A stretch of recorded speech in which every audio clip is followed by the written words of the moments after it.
მედიკამენტების ფასებზე ისაუბრა პარლამენტის ჯანდაცვის კომიტეტის თავმჯდომარე პირველი არხის ეთერში. მისი თქმით, წამლებზე რეფერენტული ფასწარმოქმნის პროგრამა მუშაობს და მასში ჩართული მედიკამენტების რიცხვი უნდა გაიზარდოს.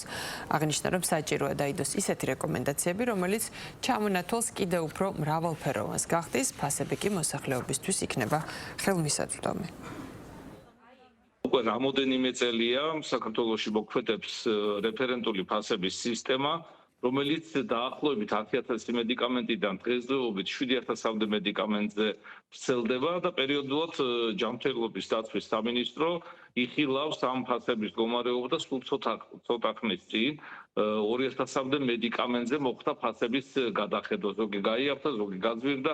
იცით, რომ რეფერენტული ფასი აღებული არის 4 ევროპული ქვეყნიდან საშუალო ფასიდან გამომდინარე, რამაც ძალიან მნიშვნელოვნად გააიაფა ამ 7,000 დასახელების მედიკამენტის ფასი.